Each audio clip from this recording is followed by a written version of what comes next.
BSc प्रथम semester के सभी छात्रों का मैं स्वागत करता हूं। मैं doctor Sanjay Sahay, assistant professor botany, government science and commerce college Benazir Bhopal. आज के इस वर्चुअल क्लास में हम लोग आपके बॉटनी के पाठ्यक्रम में यूनिट 3 में जो फंजाई का कोर्स है उसका एक टॉपिक फाइटोप्थोरा पे डिस्कशन करेंगे, बातचीत करेंगे। इस वर्चुअल क्लास में मैं फाइटोप्थोरा के अंतर्गत इसके सामान्य लक्षण, इसके संरचना, इसमें पाए जाने वाला प्रजनन एवं इसके लाइफ साइकिल के बारे में आपसे डिस्कशन करूंगा। सबसे पहले मैं फाइटोप्थोरा के कुछ सामान्य लक्षणों को आपके सामने बताना चाहूँगा। ये सामान्य लक्षण में सबसे पहला ये संकोशिक जो आप देख रहे हैं सिनोसाइट तथा कवक जाल या माइसेलियल, ये इसके प्लांट बॉडी जो होता है उसका गुण है। सिनोसाइट का अर्थ होता है, आप जानते हैं कि इसमें सेल वॉल नहीं पाया जाता है। इसके जो माइसेलियम होते हैं उसमें सेल वॉल नहीं पाए जाने की वजह से वो बहुकेंद्रीय हो जाता है। इस प्रकार की रचना को सिनोसाइट कहते हैं। इसमें जो जूस्पोर पाए जाते हैं, इसमें जो असेक्सुअल रिप्रोडक्शन जिस प्रकार के स्पोर से होता है उसे जूस्पोर कहते हैं, क्योंकि उसमें फ्लैजिला पाया जाता है, वो मूव करता है। उसकी आकृति वृक्काकार या किडनी शेप होता है। उसमें 2 फ्लैजिला होते हैं और ये दोनों फ्लैजिला विषम होते हैं, अर्थात उनके आकार अलग अलग होता है। इसके कोशिका भित्ति में काइटिन का अभाव है। तात्पर्य कि फंजाई में माना जाता है काइटिन उसके एक विशेष गुण माना जाता है, लेकिन इस फंगस में काइटिन का अभाव होता है। काइटिन की जगह इसमें सेलुलोज, ग्लूकोज वगैरह होते हैं।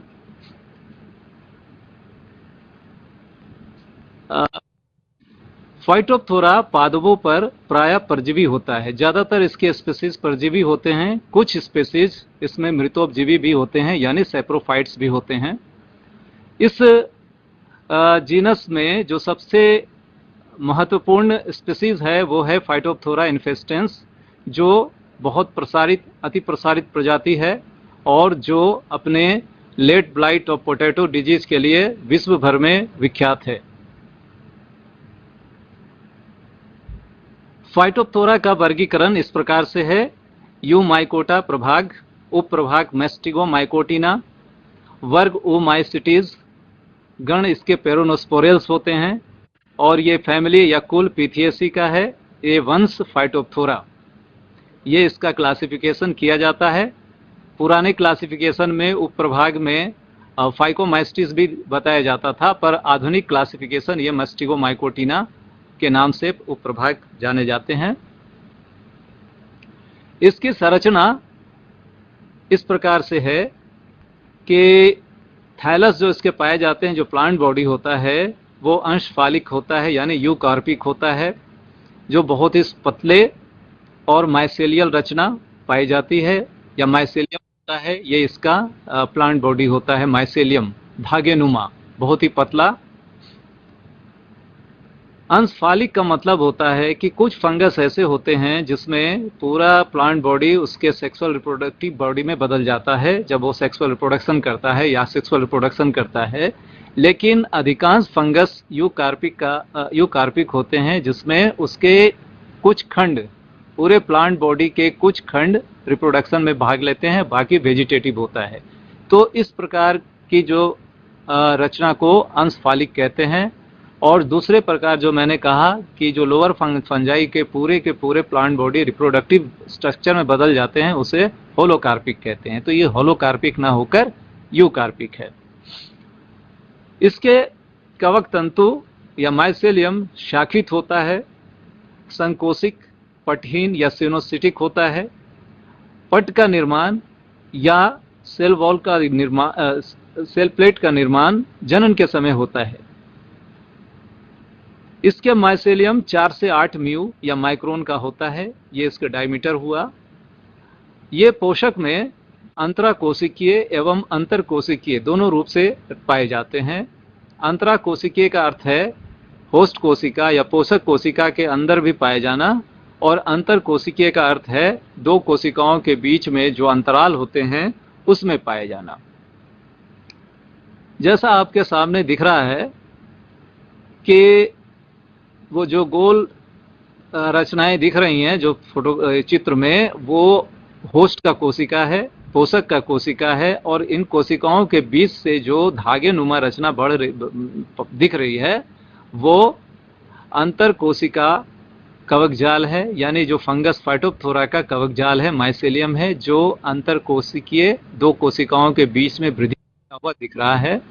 इसके अलावा इसमें आप देख रहे होंगे चूसकांग या हॉस्टोरियम जो उंगली की रचना जैसी है और वो होस्ट के कोशिका के अंदर प्रवेश कर गया है।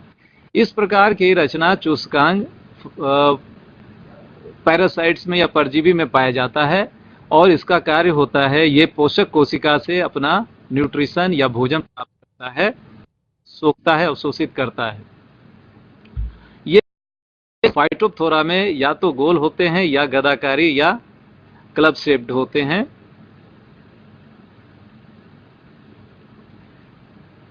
हमने पहले भी बताया था कि कोशिका भित्ति में काइटिन का अभाव होता है, यह इस फाइटोप्थोरा का अपना गुण है, और इसकी जगह पे इसमें ग्लूकान, सेलुलोज, प्रोटीन आदि पाया जाता है। कोशिका के अंदर सामान्य यूकैरियोटिक जो ऑर्गेनेल्स या कोशांग होते हैं वो सभी होते हैं। इसके अलावा इनमें बहुत सारे वैक्यूल्स भी पाए जाते हैं। तो ये बहुत ही सिंपल संरचना देखा आपने फंगस में, जो जैसे पाए जाते हैं वैसा ही फाइटोप्थोरा में पाया जाता है। और इसकी जो रचना आपने देख रहे हैं माइसेलियल रचना, जो धागे नुमा रचना, उसके अंदर डॉट्स दिए हुए हैं, ये आपको न्यूक्लियाई हैं, बहुत सारे केंद्रक हैं। इसी कारण इसको सिनोसाइट्स कहा जाता है, सिनोसिटिक रचना कही जाती है।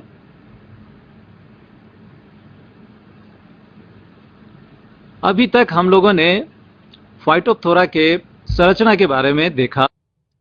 आपको ये ज्ञात होगा कि फंगस भी प्लांट्स है, इसको प्लांट्स के अंदर हम लोग पढ़ते हैं, बॉटनी के अंदर पढ़ते हैं।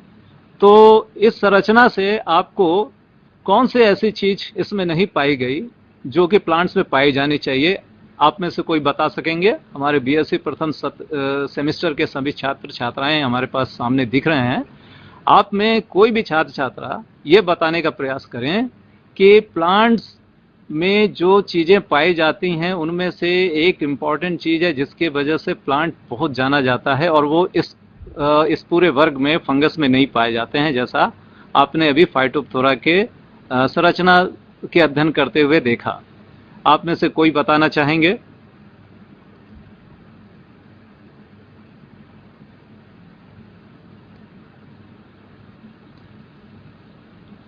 कोई छात्र बताना चाहें? क्लोरोफिल। क्लोरोफिल बताया आपने? Yes sir. Very good. यानी क्लोरोफिल जो है एक कोशांग क्लोरोप्लास्ट के अंदर पाया जाता है, वो इसमें नहीं है। अर्थात ये जो है प्लांट्स जिस वजह से जाना जाता है वो है प्रकाश संश्लेषण। आपने बहुत सही कहा। प्रकाश संश्लेषण होने के कारण प्लांट स्वयं पोषी होता है, और इस वजह से प्लांट्स का अपना एक अलग पहचान है। उस प्लांट्स में पाए जाने वाला एक ग्रुप है फंगस, और उस फंगस का हम एक जीनस हम पढ़ रहे हैं, जो हम आज अध्ययन कर रहे हैं, वो है फाइटोप्थोरा।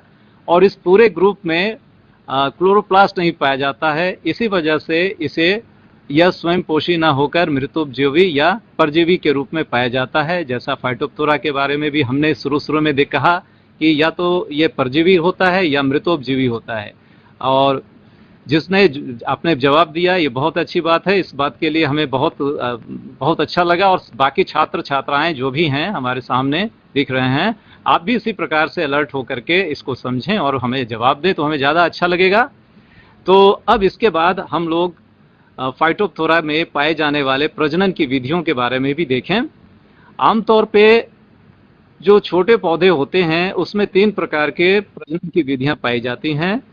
एक वेजिटेटिव या वर्धी प्रजनन कहलाता है, दूसरा असेक्सुअल या अलैंगिक, और तीसरा लैंगिक प्रजनन। ये प्रायः जो छोटे पौधे होते हैं उसमें पाए जाते हैं।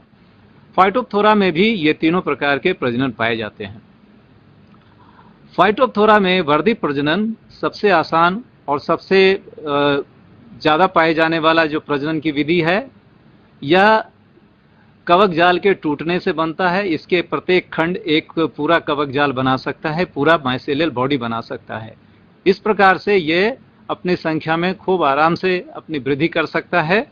ये इसके वेजिटेटिव प्रोपगेशन या वेजिटेटिव प्रजनन की विधि है। इसका अलैंगिक प्रजनन जू स्पोर के द्वारा होता है। जू स्पोर चल बीजाणु, ऐसे बीजाणु जो मूव कर सकते हैं, जो स्विम कर सकते हैं, और यह जो कैपेसिटी है, यह क्षमता है, यह इसमें पाए जाने वाला फ्लैजिलम की वजह से है।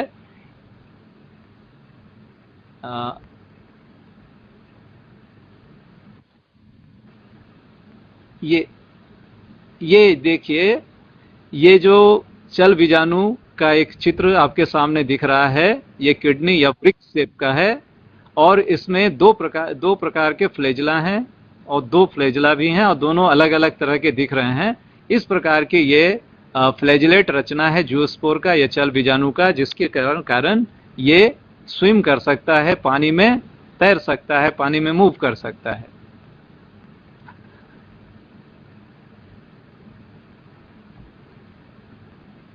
यह जो रचना है चल बीजाणु जूस्पोर, वो विशेष प्रकार के स्पोरेंजियम में बनता है। वो जिस संरचना में बनता है उसे हम स्पोरेंजियम कहते हैं। यह स्पोरेंजियम बीजाणुधानी जो कहलाता है वो कवक जाल के एक विशेष वायवीय शाखा पर उत्पन्न होता है। आपने देखा कि इसमें अधिकांश प्रजाति परजीवी होते हैं, अर्थात वो किसी होस्ट के ऑर्गन, खासकर पत्तियों के अंदर या तना के अंदर पाया जाता है। तो अंदर जो है उसके पास बहुत कम स्कोप होता है इस प्रकार के असेक्सुअल बॉडी बनाने के लिए। तो इस तरह के परजीवी प्रायः एक विशेष शाखा बनाते हैं जो होस्ट के बाहर आ जाता है, और बाहर आकर के वो अपना जूस्पोर बनाता है, क्योंकि उसका एक उद्देश्य यह भी होता है कि वो दूसरे पौधों को भी इन्फेक्ट करे। इस माध्यम से, यानी असेक्सुअल बॉडी बनाकर उसके माध्यम से वो दूसरे पौधे को भी इन्फेक्ट कर सके। तो प्रायः ऐसा पाया जाता है। फाइटोप्थोरा में भी इसी प्रकार के विशेष शाखा बनती है, जिसे हम बीजाणुधानीधर कहते हैं या स्पोरेंजियोफोर कहते हैं। ये स्पोरेंजियोफोर एक विशेष शाखा के रूप में होस्ट कोशिका से बाहर आता है। बाहर का जो ये मार्ग है, ये स्टोमेटा से आ सकता है, या लेंटिसेल से आ सकता है, या सीधे पत्ती को या पत्ती के बाह्य त्वचा एपिडर्मिस को भेद कर बाहर आ सकता है। इस प्रकार से स्पोरेंजियोफोर होस्ट से बाहर आता है। बाहर आने के बाद यह अपने शीर्ष पर स्पोरेंजियम बनाता है।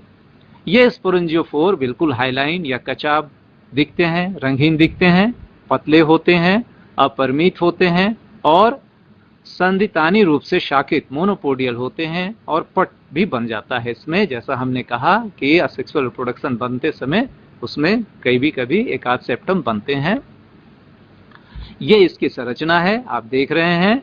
ये स्टोमेटा से बाहर निकलता हुआ दिख रहा है, और इसे इस तरह से आप न देखें, उल्टा बना हुआ है। ये वास्तव में नीचे की दिशा में लटकता हुआ रहता है, और स्टोमेटा से बाहर निकलकर ये ब्रांचिंग आप देखें, इसमें शाखा, इस शाखा के टिप पर स्पोरेंजियम जो बन रहा है वो भी आप देख रहे हैं। ये स्पोरेंजियम या बीजाणुधानीधर जब परिपक्व होता है तो उसके नीचे के जो बीजाणुधानीधर हैं या स्पोरेंजियोफोर हैं फिर से बढ़ने लग जाते हैं। आप इसको ऐसे समझें कि पहले वो अनब्रांच्ड है, अशाखित है, एक शाखा है अकेला, वो बाहर निकला, उसके शीर्ष पर स्पोरेंजियम बना। जब स्पोरेंजियम परिपक्व हुआ फिर से वो बढ़ा आगे स्पोरेंजियोफोर। इसके बढ़ने से क्या होता है, स्पोरेंजियम जो बना था वो एक साइड पार्श्व हो जाता है, पार्श्वीय हो जाता है, लेटरल हो जाता है, और फिर उसके ऊपर एक और स्पोरेंजियम बनता है। इसी प्रकार से क्रम चलता रहता है और इस तरह से अगल बगल उसके लेटरल साइड में स्पोरेंजियम का निर्माण होता है और फिर जो रचना बनती है वो इस प्रकार से शाखित दिखता है। और इस शाखित रचना के ऊपर प्रत्येक शीर्ष पर, प्रत्येक शाखा के शीर्ष पर एक बीजाणु धानी बनता है। कुल एक स्पोरेंजियोफोर पर जो शाखित होते हैं 10 बीजाणु धानियां तक स्पोरेंजिया तक बन सकता है।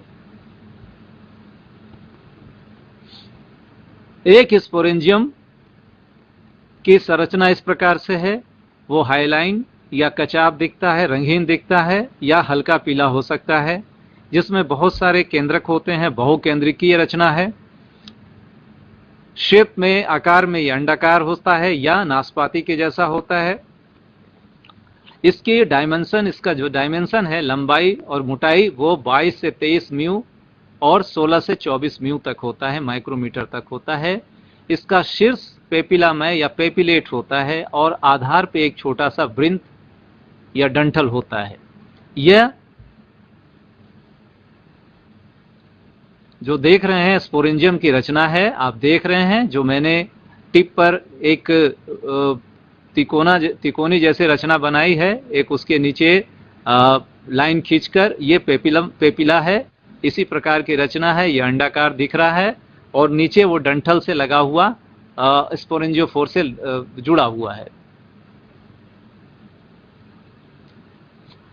इस प्रकार के स्पोरेंजिया का जो प्रकीर्णन होता है, डिस्पर्सल होता है, वो उसके बीजाणुधानीधर जो आर्द्रता ग्राहिक हैं, हाइग्रोस्कोपिक हैं, वो जलवाष्प जो हवा में उपस्थित जलवाष्प होता है उसको वो सोख सकता है, सूख कर वो फूलता है, फिर सूखता है। तो इस प्रकार के फूलने और सूखने के क्रम में जो उसमें परिवर्तन होते हैं, उसके वजह से स्पोरेंजियम वहां से टूटकर गिरता है या और फिर हवा के सहारे वो दूर दूर तक जा सकता है। इस प्रकार से जो स्पोरेंजिया का डिस्पर्सल होता है, स्पोरेंजिया दूर दूर तक हवा के द्वारा, हवा के माध्यम से दूर दूर तक जा सकता है, आसपास के पौधे पर वो पहुंच सकता है। अब स्पोरेंजिया अपने स्पोरेंजियोफोर से अलग है, वो किसी होस्ट के पौधे पे गिर सकता है, वो मिट्टी में भी गिर सकता है, लेकिन अगर परजीवी है स्पीसीज तो वो उसके लिए ज्यादा एडवांटेजियस ये बात होगी कि वो किसी दूसरे हेल्दी प्लांट्स के पत्ती पर गिरे, सेम स्पीसीज जिसको वो इन्फेक्ट कर सकता है, जो उसका होस्ट है, उसके हेल्दी प्लांट्स पर वो गिरे और वहां उसका अंकुरन हो। तो अंकुरन भी स्पोरेंजिया के दो प्रकार से पाए जाते हैं, दो प्रकार के जर्मिनेशंस इसमें पाए जाते हैं, जो प्रकार के अंकुरन इसमें पाया जाता है। एक है अप्रत्यक्ष और दूसरा है प्रत्यक्ष। यह अप्रत्यक्ष रूप से भी अंकुरित हो सकता है और प्रत्यक्ष रूप से भी हो सकता है। यह निर्भर करता है कि एटमॉस्फेयर में नमी है और उसका तापक्रम क्या है, नमी कितना है और तापक्रम कितना है। नॉर्मली अगर जो कोशिका जिस समय स्पोरेंजिया होस्ट प्लांट्स पे गिरता है, उस समय अगर वातावरण काफी नम है और उसके तापक्रम 12 से 15 डिग्री सेल्सियस हैं, यानी कम तापक्रम है, तो ऐसी स्थिति में स्पोरेंजियम में अप्रत्यक्ष अंकुरन होता है, इनडायरेक्ट जर्मिनेशन होता है। और इस जर्मिनेशन में उसके स्पोरेंजियम के जो साइटोप्लाज्म होते हैं वो 5 से 8 एक केंद्रकीय खंडों में, सेगमेंट्स में बढ़ जाता है, यानी उसके पूरे साइटोप्लाज्म कई सेगमेंट्स में, 5 से 8 सेगमेंट्स में, खंडों में बढ़ जाते हैं और प्रत्येक खंड में एक न्यूक्लियस होता है। इस प्रकार यूनिन्यूक्लिएट, एक केंद्र की जो खंड है वो फिर कायांतरण करता है, अपने अंदर परिवर्तन लाता है और उस परिवर्तन से वो एक खंड एक चल बीजाणु बनता है। इस प्रकार से इनके चल बीजाणु की बनने की प्रक्रिया है, जैसा आप चित्र में देख रहे हैं। सबसे पहले आप बाईं साइड में देख रहे हैं, वो एक जस्ट टूटा हुआ स्पोरेंजियम है, वो अपने स्पोरेंजियोफोर से अलग है।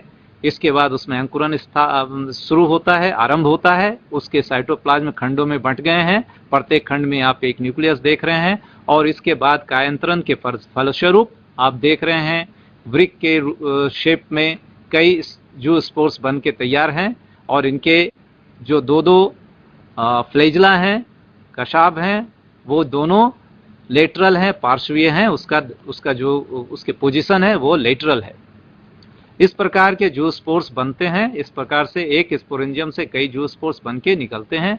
और ये आपने जैसा देखा कि एटमॉस्फेयर में पाए जाने वाला तापक्रम उस समय कैसा तापक्रम है और कैसा ह्यूमिडिटी है, अधिक ह्यूमिड है, तो इस प्रकार के अंकुरन होता है। चल बीजाणु या जू स्पोर वृक्काकार है, जैसा हम लोगों ने पहले देखा। किडनी के रूप में पाया जाता है, किडनी के शक्ल का होता है। इसमें जो फ्लेजला होते हैं, कशाभिक होते हैं, वो लेटरल या पार्श्व होते हैं। वो दो ही कशाभिक यानी दो प्रकार के उसमें दो संख्या में फ्लेजला पाया जाता है। और ये दोनों दो अलग अलग प्रकार के होते हैं। एक टिनसेल होता है, दूसरा वीप्लेस। ये वीप्लेस और टिनसेल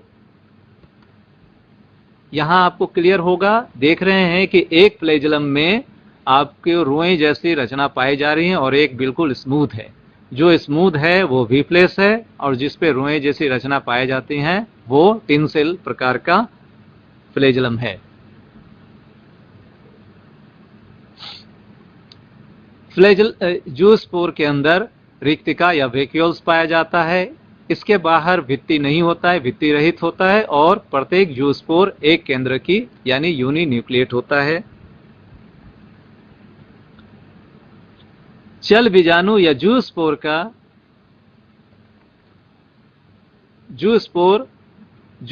स्पोरेंजियम के पेपिला के मार्ग से आता है, यानी इसके पेपिला में फटने से मार्ग बनता है, जिस मार्ग से वो सारे जूस्पोर्स बाहर आते हैं। बाहर आकर ओस या वर्षा के अगर जल उसको मिलता है, उसमें वो थोड़े समय तक वो स्विम या मूवमेंट अपना दिखाते हैं, गतिशील रहते हैं। इसके बाद उसके फ्लेजला या कशाभिक लुप्त हो जाता है, लॉस हो जाता है, और वो पूरा का पूरा जूस्पोर अपने चारों ओर एक सिस्ट बना करके एंसिस्टेड हो जाता है। उस सिस्ट के फॉर्मेशन कर लेता है या गोल हो जाता है, और बाहर उसके एक भित्ति बन जाता है। अनुकूल परिस्थिति में इस प्रकार के पुटीभूत बीजाणु या एंसिस्टेड जूस्पोर का अंकुरन होता है। अंकुरन के समय इसमें एक जर्म ट्यूब बनता है। जर्म ट्यूब के अंत में एक खूंटी नुमा एक गोल सी रचना बनती है, और फिर वहां से खूंटी नुमा जो रचना बनती है वहां से फिर अलग एक माइसीलियम निकलता है, जो संक्रमण सूत्र या इन्फेक्शस माइसीलियम कहलाता है। यह संक्रमण सूत्र अब होस्ट को इन्फेक्ट करने के लिए तैयार रहता है। यह संक्रमण सूत्र रंध्र या स्टोमेटा के माध्यम से या सीधे बाह्य त्वचा जो होते हैं एपिडर्मिस, उसको भेद कर पोषक के अंदर प्रवेश करता है, और पोषक के अंदर जाकर फिर से अपना नया कवक जाल बनाता है। इस प्रकार से इसके असेक्सुअल रिप्रोडक्शन या अलैंगिक प्रजनन सफल होता है।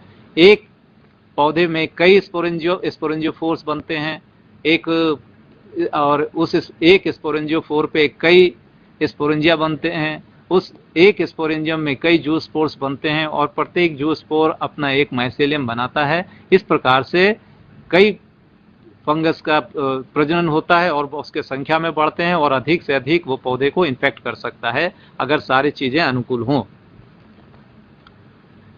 वो डायरेक्ट अंकुरन, डायरेक्ट जर्मिनेशन भी कर सकता है। अगर वातावरण में गर्मी ज्यादा है, 20 से 30 डिग्री सेल्सियस है, ऐसी स्थिति में वो डायरेक्ट जर्मिनेशन करता है, अर्थात इसके साइटोप्लाज्म में विखंडन नहीं होता है, और वो जूस्पोर न बना करके सीधे जर्म ट्यूब के माध्यम से स्पोरेंजियम का अंकुरन होता है। इस प्रकार के अंकुरन की वजह से इस स्पोरेंजियम को कोनिडियम भी कह सकते हैं, यानी जो प्रत्यक्ष अंकुरन दिखाता है। रचना को कोनिडियम कहते हैं। तो हम इस जो रचना जो जिस जूस्पोर और जूस्पोर के बजाय जो हम कहेंगे स्पोरेंजियम, स्पोरेंजियम के इसमें ड्यूअल प्रकृति आप देखते हैं, दोनों प्रकृति है। वो स्पोरेंजियम की तरह व्यवहार करता है और वो कोनिडियम के जैसा भी व्यवहार कर सकता है अगर वातावरण में तापक्रम अधिक है तब।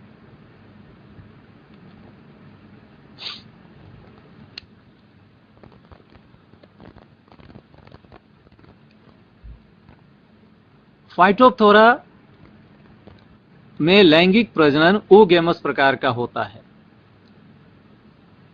यहां मैं अपने अन्य छात्रों से यह जानना चाहूंगा कि oogamous का अर्थ क्या होता है। मुझे ऐसा लगता है कि आप लोगों ने इकाई 2 जो शैवाल का इकाई है जिसमें शैवाल पढ़ते हैं, आप लोगों ने पढ़ा होगा। उसमें तीनों प्रकार के जो सेक्सुअल रिप्रोडक्शन या लैंगिक प्रजनन होते हैं पाए जाते हैं, आपने पढ़ा होगा एक किसी न किसी मेंबर में, और oogamous का भी कहीं न कहीं उसमें जिक्र आया होगा। तो मैं आप लोगों से पूछना चाहूंगा कि आप में से कोई छात्र ऐसे हैं जो बता सकते हैं oogamous का अर्थ क्या होता है।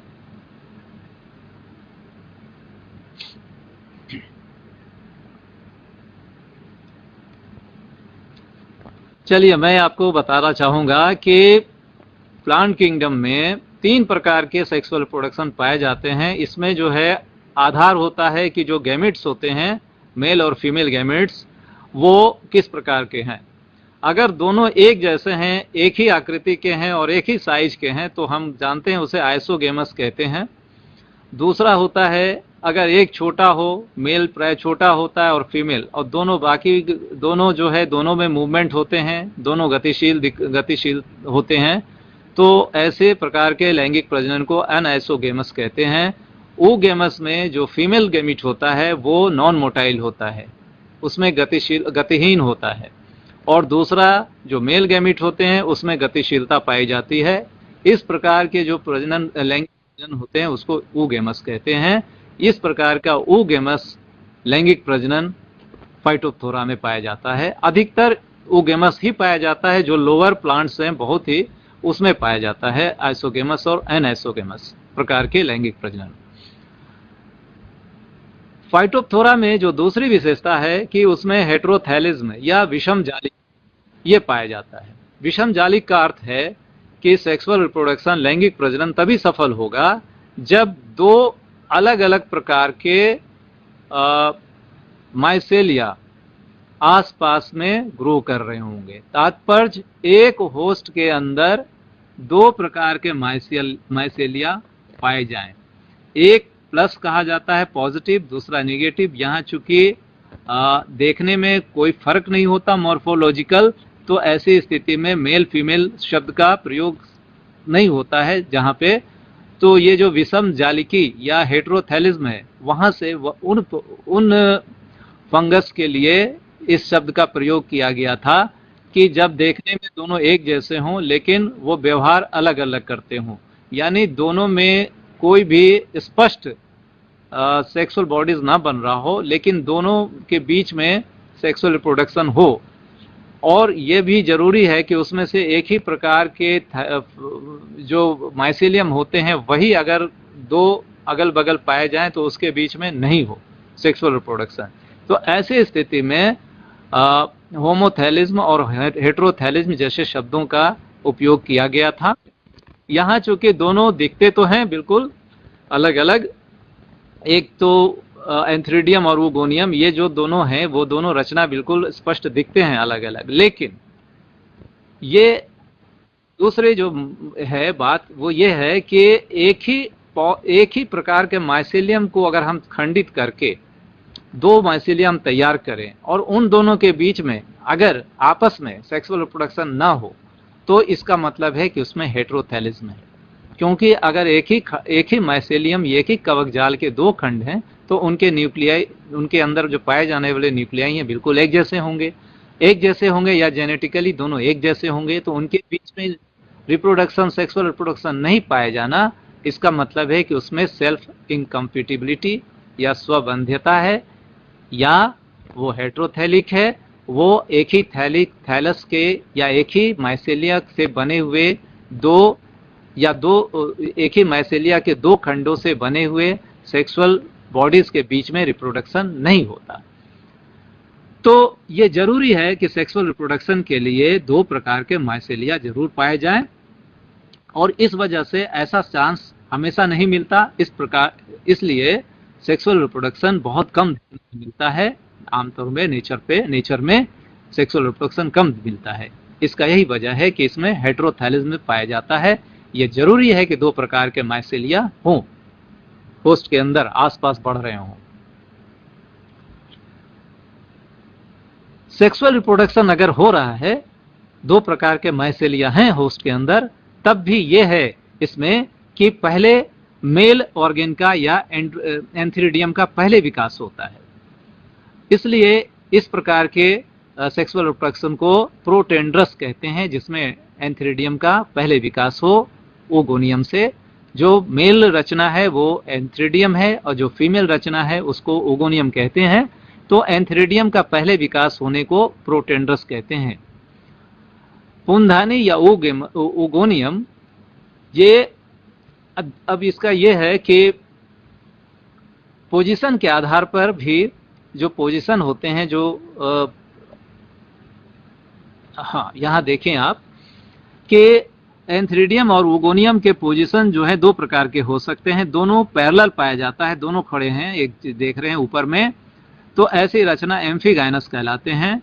और एक जो है दूसरा देख कॉलर के पास नीचे कॉलर बनाता हुआ मिल रहा है, इसको अब पैरागाइनस एंथ्रीडियम कहते हैं। एंथ्रीडियम का जो पोजीशन है ओगोनियम और एंथ्रीडियम का एक दूसरे के साथ, तो उसके आधार पर आप देख रहे हैं कि एक तो दोनों जो है एक ही ऊर्ध्व अवस्था में है, तो इस तरह की रचना को एम्फीगाइनस कहते हैं। एम्फीगाइनस, उसमें ओगोनियम लिखा है, एम्फीगाइनस ओगोनियम, और नीचे जो आपने देखा है पैरागाइनस एंथ्रीडियम। तो ये दोनों जो है, ये दोनों सिर्फ पोजीशन के आधार पर इन दो प्रकार के नामकरण किया गया है कि अगर वो नीचे एंथ्रीडियम हो और ऊपर ओगोनियम, तो इस प्रकार से अगर पाए जाएं दोनों, तो इस प्रकार से पाए जाने के कारण एंथ्रीडियम को पैरागाइनस कहते हैं। और अगर दोनों एक ही दिशा में, ऊर्ध्व दिशा में पाए जाएं, तो एम्फीगाइनस एंथ्रीडियम कहते हैं। ये दोनों प्रकार के स्थिति पाई जाती है अलग अलग स्पीसीज में। जैसे आपने देखा फाइटोप्थोरा कैक्टोरम में जो पैरागाइनस पाए जाते हैं, और फाइटोप्थोरा इन्फेस्टेंस में एम्फीगाइनस पाए जाते हैं। एंथ्रीडियम का विकास कवकजाल से होता है। एक छोटा लेटरल ब्रांच उत्पन्न होता है जिसके सिरे फूलकर मुग्धर या क्लब के आकार के हो जाते हैं। इसके कोशिका के केंद्रक का विभाजन होता है, करीब 12 केंद्रकों का निर्माण होता है, और परिपक्व होकर, मैच्योर होकर, वो एक सेप्टम के द्वारा पूरे पुंधानी जो एंथ्रीडियोफोर या पुंधानी धर से अलग हो जाते हैं, तथा एक केंद्रक उसके अंदर रह जाता है, बाकी नष्ट हो जाते हैं। इस प्रकार से एंथ्रीडियम का विकास होता है। ओगोनियम के विकास में जो एंथ्रीडियम के समीप अगर दूसरे जेनेटिकली दूसरा कवक तंतु है, माइसेलियम है, तो उस पर उत्पन्न होता है।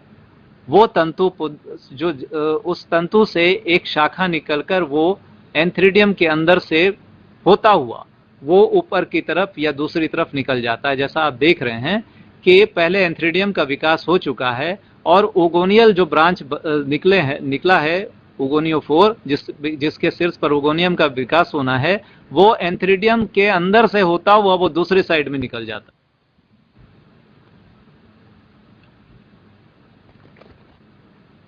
और वृद्धि कर दूसरी साइड और उसके जो शीर्ष होते हैं उसके बाद वो फूल कर नाशपाती के आकार का या गोल हो जाता है। या जो ओगोनियम है वो चिकने, कचाब या हाईलाइन होता है, पीली या भूरी, इनमें से कोई भी कलर का हो सकता है। या तो हाईलाइन हो सकता है, थोड़ा येलो हो सकता है, या भूरे रंग का हो सकता है। इसका जो व्यास है, डायमीटर है, 31 से 40 म्यू तक हो सकता है। पहले समसूत्री विभाजन से अंडदानी के अंदर, ओगोनियम के अंदर बहुत सारे न्यूक्लियाई बनते हैं। इसके बाद उसके कोशिका द्रव्य दो भागों में बढ़ जाता है। बाहर का भाग जो होता है परिद्रव्य या पेरिप्लाज्म कहलाता है, और अंदर जो है थोड़ा सघन होता है, वो प्लाज्म होते हैं। परिपक्वता के बाद एक केंद्रक के अलावा सभी नष्ट हो जाता है। बचा केंद्रक को मादा केंद्रक कहते हैं या एग कहते हैं।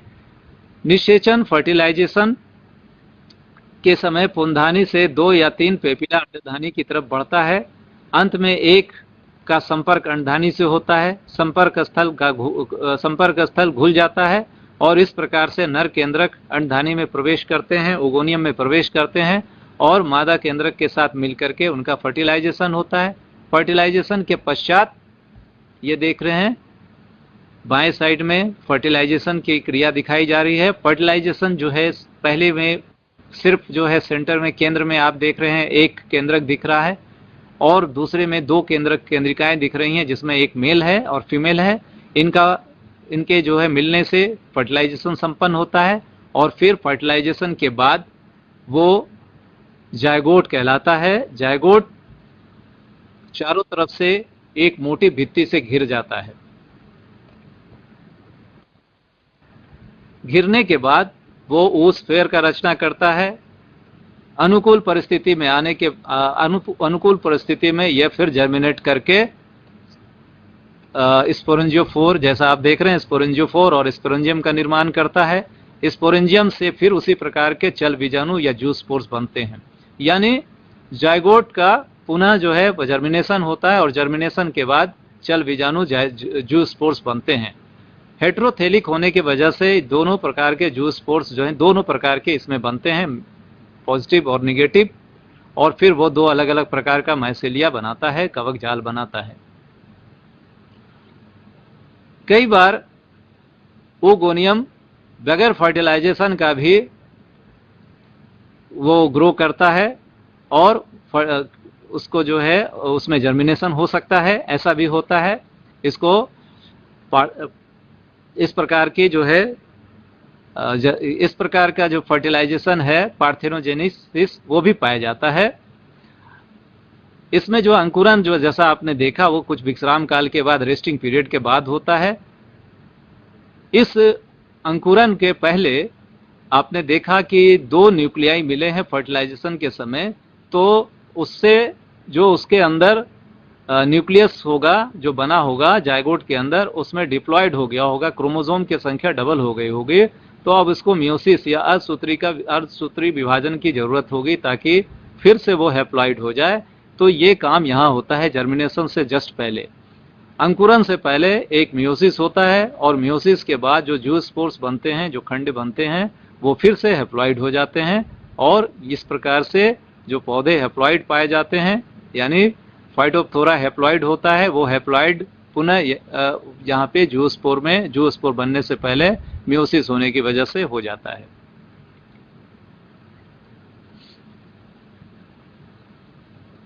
ये देखिए अर्धसूत्री विभाजन होने के बाद इधर ये चित्र में बताया गया है कि अर्धसूत्री विभाजन होना है, इसके बाद जर्मिनेशन के पहले, जर्मिनेशन के समय और फिर उसी प्रकार से जर्मिनेशन होकर के जूस्पोर्स बनते हैं। तो अभी तक आपने देखा कि फाइटोप्थोरा के अंदर उसके पूरे जीवन चक्र में 2 अवस्थाएं आई।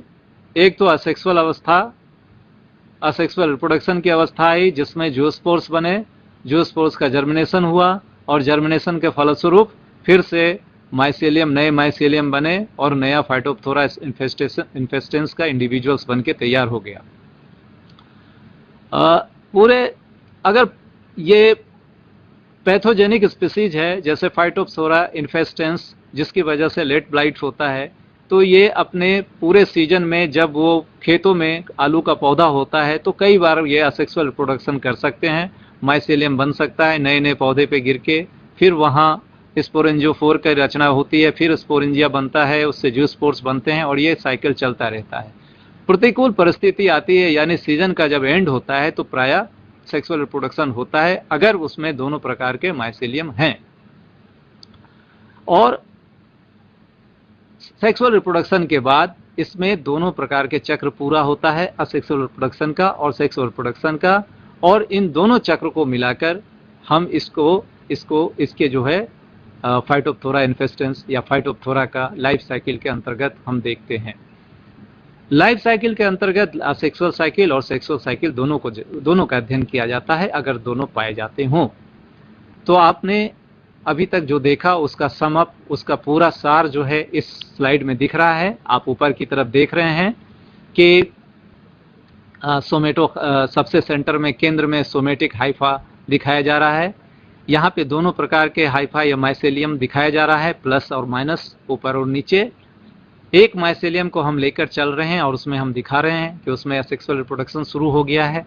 असेक्सुअल रिप्रोडक्शन से स्पोरेंजियम बने हैं, स्पोरेंजियम के अंदर से जूस्पोर्स बन रहे हैं, जूस्पोर्स फिर एंसिस्टेट जूस्पोर बनाता है, उसका जर्मिनेशन होता है और जर्मिनेशन के फलस्वरूप वो फिर सोमेटिक हाइफा बनाता है। ये एक चक्र है जिसे अलैंगिक चक्र कहते हैं, असेक्सुअल रिप्रोडक्शन कहते हैं। इसके नीचे आप देख रहे हैं सेक्सुअल साइकिल या लैंगिक चक्र।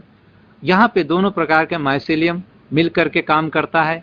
एक उसमें से कोई ओगोनियम बनाता है, दूसरा एंथ्रेडियम बनाता है। इन दोनों के बीच फर्टिलाइजेशन संपन्न होता है। फर्टिलाइजेशन के बाद जाइगोट बनता है, जाइगोट का जर्मिनेशन होता है। आपने देखा है कि नीचे में अलग से किया हुआ लाइफ साइकिल में एक दो रेखाओं से घेर कर हमने अलग से दिखाने का प्रयास किया है। वहाँ जाइगोट है और वो 2n लिखा है, जो डिप्लॉयड के लिए इस प्रकार का संकेत का उपयोग किया जाता है। 2n जहाँ क्रोमोसोम की संख्या डबल हो गया।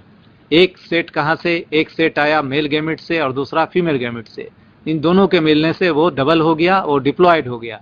अब इसे फिर से हैप्लॉयड होना या एक सेट में होना है, जो मियोसिस या अर्धसूत्री विभाजन से होता है जर्मिनेशन के समय, और इस प्रकार से जर्मिनेशन होता है।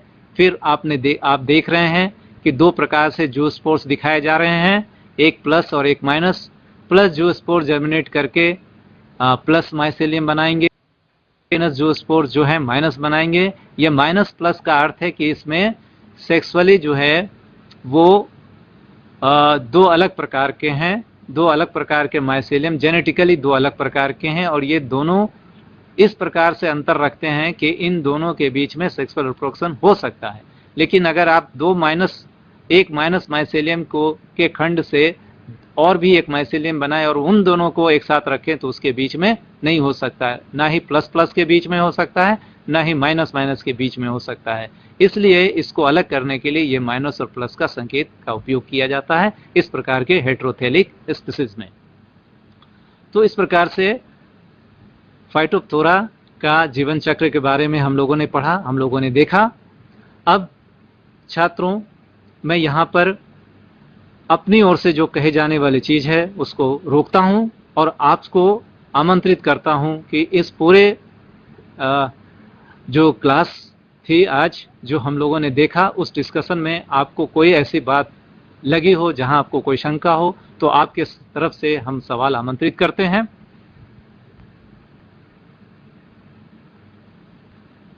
इंदौर से कोई छात्र छात्राएं हमें बताएं। हमारे पास आप स्क्रीन पर दिख रहे हैं, इंदौर के कोई छात्रा, कोई स्टूडेंट आज के इस पूरे वर्चुअल क्लास में जो भी हम लोगों ने डिस्कस किया उसमें कोई ऐसे बिंदु हो जहां पर आपको कोई कंफ्यूजन रह गया हो तो आप उसको क्लियर कर सकते हैं। आपसे हम सवाल आमंत्रित करते हैं।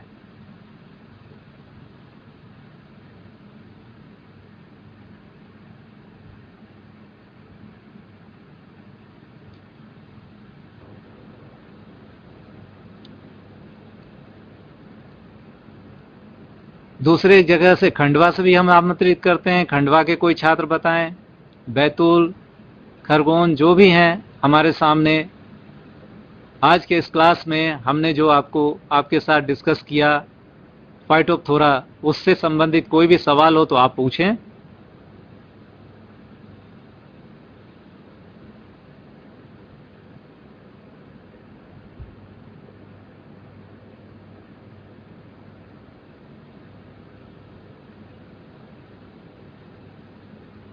चलिए, मैं आपसे एक सवाल करता हूं, आप सभी छात्र छात्राओं से, कि अगर तापक्रम 25 डिग्री सेल्सियस हो और स्पोरेंजियम का डिस्पर्सल हो गया हो विकर्ण वो जो है स्पोरेंजियम टूटकर एक दूसरे होस्ट पौधे पे गिर गया हो और तापक्रम 25 डिग्री सेल्सियस हो, तो ऐसी स्थिति में किस प्रकार का जर्मिनेशन, किस प्रकार का अंकुरन होगा स्पोरेंजियम में? कोई छात्र बताएं।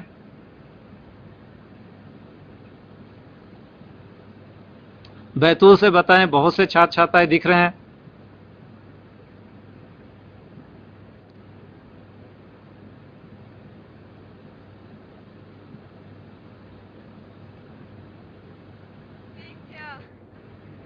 किस प्रकार का जर्मिनेशन संभव है स्पोरेंजियम में अगर वो होस्ट सही अपने होस्ट पर आलू के पत्ती पे गिरा है, आलू के पौधे के पत्ती पे गिरा है स्पोरेंजियम फाइटोप्थोरा इन्फेस्टेंस का, और वातावरण का तापक्रम 25 डिग्री सेल्सियस है। ऐसी स्थिति में किस प्रकार का अंकुरन संभव है?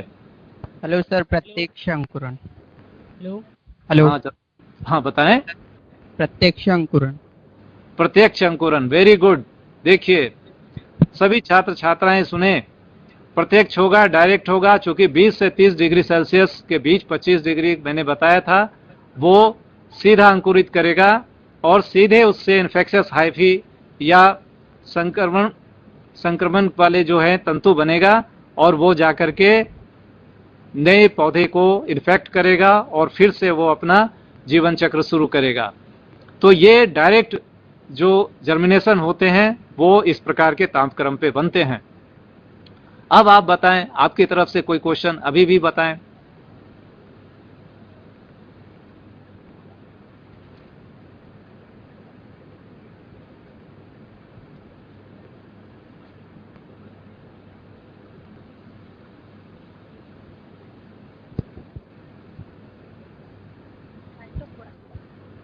आस्था सीहोर के छात्राएं हमारे सामने हैं, आप बताएं, आप कोई सवाल कर रहे हैं? चलिए अच्छी बात है, बताएं। फाइटोफोरा की प्रजातियां कितने प्रकार की होती है? हाँ बताएं। फाइटोफोरा की प्रजातियां कितनी तरह की होती है बताएं। फाइटोफोरा के थोड़ा सा और क्लियर बताएं कि फाइटोफोरा की प्रजातियां कितनी प्रकार की होती है? कितने प्रकार के होते हैं? फाइटोप्थोरा के प्रजातियां कितने प्रकार के होते हैं, सवाल यह है आपका? यही सवाल है जो मैंने सुना। फाइटोप्थोरा के प्रजातियां कितने प्रकार के होते हैं, जिसमें आप स्पीसीज के बारे में पूछ रहे हैं। देखिए दो प्रकार, एक तो मैंने कहा कि सभी को उनके पोषण की विधि के आधार पर आप मृतोपजीवी और परजीवी के आधार परजीवी बता सकते हैं। दो प्रकार की प्रजातियां हैं। इसके अलावा आप ऐसे प्रजाति के बारे में कहते हैं जैसे फाइटोप्थोरा इन्फेस्टेंस है, कैक्टोरम है, तो इनमें अभी जो है कोई रिकॉर्ड ऐसा नहीं है कि एकदम निश्चित है। बहुत से प्रजातियां पाई गई हैं, जिसमें से भारत में से ही 25 से अधिक प्रजातियां पाई गई हैं, और भी विदेशों में भी अलग अलग प्रजातियां हैं। तो इसको जो है हम लोग फाइटोप्थोरा के जो प्रजातियों का अध्ययन होता है वो इस प्रकार से होता है कि कई जगह से पौधे को कलेक्ट किए जाते हैं और उससे फंगस आइसोलेट किया जाता है, फिर उसका पहचान की जाती है। तो ये निरंतर कर चलता रहता है। ये जो है कई पाठ्य पुस्तक में दिया जाता है कि इसके इतने प्रजाति हैं, 25 हैं, 30 हैं, 75 हैं। तो ये कोई ऐसे नहीं है, सीमाओं में हम नहीं बांध सकते हैं। कई पुस्तकों में हम कुछ भी कहेंगे तो ये जो है दूसरे छात्र के लिए कंफ्यूजन होगा। तो ये कोई निश्चित रूप से कहा नहीं जा सकता, क्योंकि ये निरंतर शोध का चीज है। कोई 20 साल पहले की किताब में 10 प्रजातियां होंगी, आज की किताब में 25 होंगी, एक लेखक 30 बताएंगे। तो लगभग 25-30 प्रजातियां तो भारत में ही पाई जाती है। और कोई और छात्र बताएं, कोई क्वेश्चन? Hello sir. हाँ कहाँ? जी सर, मैं जी सर बैतूल से कुणाल बोल रहा हूँ सर। जी हाँ जी हाँ, स्वागत है। जी सर, मेरा क्वेश्चन ये है सर कि जो सर फाइटोप्थोरा इन्फेस्टेंस जो सर ये है सर, ये आलू में सर अंगमारी रोग उत्पन्न करता है, तो सर इसके कम करने के उपाय बताइए सर। अंगमारी रोग के रोकथाम की बात कर रहे हैं? जी सर। जी हाँ, हम लोग देखिए, रोकथाम के लिए वो अलग विषय है। हालांकि जो जनरल तरीके हैं उसमें सबसे अच्छा तरीका है कि रोग का कोई भी एक रोगी पौधा दिखता है खेत में तो तुरंत उसको उखाड़ कर वहां से हटाएं, उसको जला दें और उसको दूर ले जाएं। देखा तेजी से पाया जाता है। एक ही स्पोरेंजियोफोर पे कई स्पोरेंजिया और उसके कई जो स्पोर्स कई बनते हैं तो कई पौधे को इन्फेक्ट कर सकते हैं। तो सबसे अच्छा तरीका है, हालांकि पहले बहुत सारे फंगिसाइड्स वगैरह को अभी रिकमेंड किया जाता था, पर आज देख रहे हैं आप ट्रेंड फंगिसाइड्स को बैन किया जा रहा है, उसको रोका जा रहा है जिससे पॉल्यूशन ना हो। तो फंगिसाइड्स ज़्यादा देने की बजाय सबसे अच्छा यही तरीका है कि खेतों में जैसे भी कोई रोगी पौधा दिखे जिसमें लेट ब्लाइट या अंगमारी का निशान दिखे, सिम्टम दिखे, तो उसको उसके उखाड़ कर फेंक देना चाहिए, दूर ले जाना चाहिए, जला ही देना चाहिए। ये सबसे अच्छा तरीका है। जी सर, इस पर जैविक रूप से सर कोई केमिकल मतलब जैविक रूप से कुछ यूज नहीं किया जा सकता सर? जैसे जैविक रूप से क्या उपयोग, जैविक का आप तात्पर्य क्या समझते हैं? जी सर, मतलब जैविक रूप से सर जैसे अदर कुछ डिसीज होती है सर प्लांट पे तो सर उस पे नीम वगैरह के सर। हाँ, जैसे आप कह रहे हैं ना, नीम के पत्तियों को पीस करके उसका छिड़काव करना, ऐसी चीजों को आप बताना चाह रहे हैं। तो इसमें उसका पूरी तरह से रोकथाम अभी तक टेस्टेड नहीं है कि आप नीम के पत्ते को छिड़क देंगे अगर कोई रोगी पौधा है तो वो मर जाए। फाइटोप्थोरा इन्फेस्टेंस ऐसा नहीं है ना। तो अच्छा ये है कि बढ़िया उसमें खाद पानी हो, नहीं क्या कहते हैं, मिट्टी में जो आप उर्वरा शक्ति अच्छा हो, पानी का अच्छा हो, सारी चीजें अनुकूल परिस्थिति हो तो पौधा खुद अपना स्ट्रांग रहता है, रोग से लड़ सकता है। दूसरा है कि अगर कोई रोगी पौधा हो तो उसको वहां से हटाएं। तीसरा है कि अगर आप पहले से ये देखें कि यहाँ आसपास में इस प्रकार के रोग दिखते हैं तो जो रेजिस्टेंट वैरायटी होते हैं आलू के, अगर रेजिस्टेंट वैरायटी वहाँ पे आप लगाते हैं तो चांसेस रहता है कि आपका जो है कम नुकसान हो इस रोग की वजह से। ये सारे ज़्यादा अच्छा तरीका है फंगिसाइड्स का उपयोग करने की बजाय। तो ये जो प्रचलित तरीका यही है।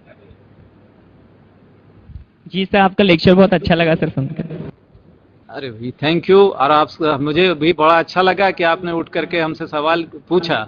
हेलो, कब आप इंतजार कर रहा था कि कोई पाए। हाँ बताइए, खंडवा से आप क्या पूछना सर? मेरा नाम सचिन आचार्य है, मैं कॉलेज से हूँ सर। एम्फी क्या होता है? क्या? हाँ बताएं फिर से। एम्फी गायमस क्या होता है सर? एम्फी गायमस क्या होता है? अच्छा, एम्फीगाइनस और पैरागाइनस जो आपने देखा, ये एंथ्रीडियम और ओगोनियम का किस प्रकार का पोजीशन है इस ये देखिए। एम्फीगाइनस जो आप ऊपर देख रहे हैं, नीचे बेस पे आप देख रहे हैं क्या है, ये पुंधानी या एंथ्रीडियम से निकलते हुए वो ऊपर चला गया है और ऊपर आपका जो है ओगोनियम बनते हैं। तो ये जो पोजीशन है दोनों वर्टिकल पोजीशन में है। ऐसे पोजीशन को जो है, इस पोजीशन में पाए जाने वाले एंथ्रीडियम को हम एम्फीगाइनस कहते हैं।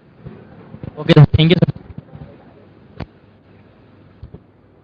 सर। ये कोशिका का विभाजन समसूत्री और अर्धसूत्री में कैसे होता है? समसूत्री और अर्धसूत्री विभाजन कैसे होता है? अच्छा, ये साइटोलॉजी का विषय है ना। साइटोलॉजी में हम लोग पढ़ते हैं अर्धसूत्री विभाजन और समसूत्री विभाजन। समसूत्री विभाजन में ये होता है कि एक कोशिका से जो दो केंद्रिकाएं बनती हैं, डॉटर्स न्यूक्लियाई बनते हैं, उसमें बराबर क्रोमोजोम चला जाता है। यानी क्रोमोजोम के जो दो क्रोमेटिड्स हैं, एक क्रोमेटिड्स दोनों साइड चले जाते हैं।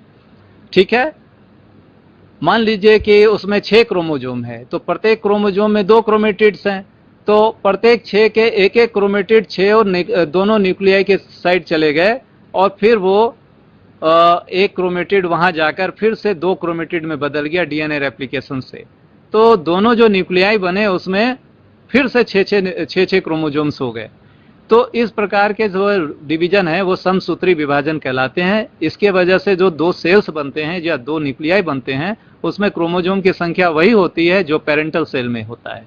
अर्धसूत्री विभाजन में ऐसा नहीं होता। यहाँ पे जो 6 क्रोमोजोम्स जो हम मान के चल रहे हैं कि किसी ऐसा स्पीसीज में हम देख रहे हैं जिसमें 6 क्रोमोजोम्स हैं, तो अगर वो 6 क्रोमोजोम है तो उसमें 3 मैटरनल होते हैं, मातृ क्रोमोजोम होता है, और 3 पेरेंटल पितृ क्रोमोजोम। तो अर्धसूत्री विभाजन में मातृ और पितृ क्रोमोजोम जो है पेयरिंग करता है। यानी 3-3 के पेयर में जो एक क्या इक्वेटोरियल प्लेन पर आ जाते हैं, बीच में आ जाते हैं, और इन 3-3 में से 3-3 के 2 ग्रुप हुए, तो उनमें से एक ग्रुप 3 के एक न्यूक्लियस में और दूसरा 3 दूसरे न्यूक्लियस में चले जाते हैं। तो क्या हो जाता है, 6 से अब 3 ही रह जाता है 2 न्यूक्लियाई में। तो जो डॉटर सेल्स बने उसमें आधी रह जाती है संख्या क्रोमोजोम्स की। इस वजह से इसे अर्धसूत्री विभाजन कहते हैं, और जो सेक्सुअल रिप्रोडक्शन के समय होता है, गैमेट बनने के समय होता है नॉर्मली डिप्लॉयड में, जैसे ह्यूमन बीइंग में भी। तो ये है अर्धसूत्री विभाजन। आप डिटेल में इसे साइटोलॉजी में पढ़ेंगे, साइटोलॉजी के शिक्षक आपको बताएंगे। सर ये आलू के भंडारण के लिए कितने तापक्रम की आवश्यकता होती है? हाँ? आलू के भंडारण के लिए कितने अच्छा तापक्रम की देखिए, आवश्यकता होती है? ये जो है ये विषय एग्रीकल्चर का है, हम लोग फाइटोप्थोरा पे बात कर रहे हैं, तो हम फाइटोप्थोरा पे बात करेंगे, भंडारण जो है अलग विषय है। ठीक है, चलिए धन्यवाद। अब जो है हमारा समय समाप्त हो रहा है। आप लोगों को बहुत बहुत धन्यवाद, आप लोगों ने मेरे सुना और मुझसे जो है आपने इंटरेक्ट किया, इससे मुझे ऐसा महसूस हुआ कि आपने बहुत ध्यान से सुना। सभी को फिर से धन्यवाद।